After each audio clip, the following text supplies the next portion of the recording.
حضور میرا جو سوال ہے وہ البانیہ جماعت کی ویب سائٹ پر اور مختلف ملاقاتوں میں مسلمانوں کی طرف سے جو سوال ہمیں آتے ہیں ان میں سے اکثر کالے جادو کے بارے میں سوال کرتے ہیں. وہ یقین سے کہتے ہیں کہ ان پر کسی نے جادو کیا ہے اور اس کو ہم سے پھر دور کرنے کی بھی درخواست کرتے ہیں. ایسے لوگوں کو ہمیں کیا جواب دینا چاہیے؟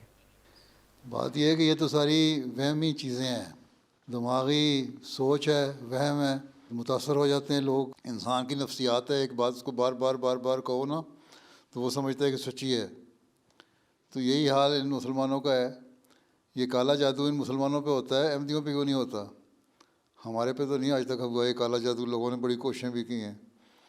اور اگر ان کا بھی ایمان پختہ ہے اور یہ یقین رکھتے ہیں کہ اللہ تعالیٰ سب طاقتوں کا مالک ہے تو پھر ان پہ بھی کوئی اثر نہیں ہوگا.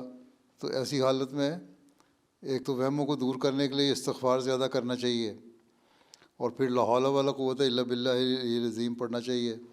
اگر کوئی ایسی کسی نے شرارت سے کوئی ایسی حرکت کی ہے تو وہ اللہ تعالیٰ اس کے شر سے انسان کو بچا کے رکھے. پھر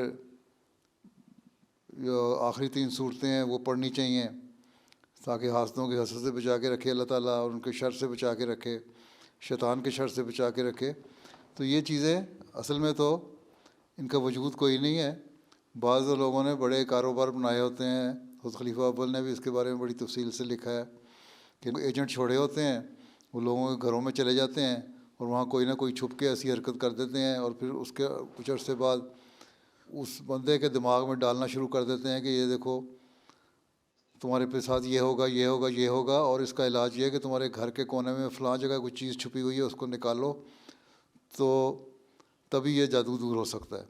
اور وہ کیونکہ اس نے پہلے چھپائی ہوتی ہے، وہ آدمی جو گھر کا مالک ہے جا کے دیکھتا ہے تو ہاں واقعی وہاں چیز ہوتی ہے، تو وہ نکال کے کہتے ہیں ہاں یہ تو بڑی سچی بات کی تم نے. اس نے کہا پھر اس کا علاج فلاں پیر صاحب کے پاس ہے، اس پیر کے پاس جاؤ، اس دعا گو بزرگ کے پاس جاؤ، وہ دعا سے تمہارا دور کر دے گا کالا جادو. پھر یہ لوگ چلے جاتے ہیں، وہ پیسے لیتا ہے، اس نے اپنے پیسے کمانے کا ذریعہ بنایا ہوا ہے. تو حقیقت میں تو ایک ایماندار شخص کے لیے کوئی ایسی چیز نہیں ہے. جس کو اللہ تعالیٰ پہ یقین ہے کہ اللہ تعالیٰ تمام طاقتوں کا مالک ہے اور اللہ تعالیٰ شیطان کے شر سے بھی بچانے والا ہے، تو اس کو دعا کرتے رہنا چاہیے اور اس بات پہ یقین کرنا چاہیے کہ یہ کالا جادو مجھ پہ اثر انداز نہیں ہوگا. اور اگر ایمان پختہ ہے تو اثر انداز نہیں ہوتا. کسی پختہ ایمان کے شخص کو دیکھ لیں، کسی احمدی کو دیکھ لیں، اس پہ کالا جادو اثر نہیں کرتا.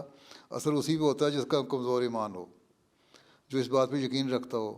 بعض دفعہ بچپن سے یہ باتیں دماغوں میں ڈالی جاتی ہیں اور یہ نفسیاتی طور پر اتنا اثر ہو جاتا ہے کہ انسان بڑے ہو کے بھی اس کو اپنے ذہن میں بٹھائی رکھتا ہے.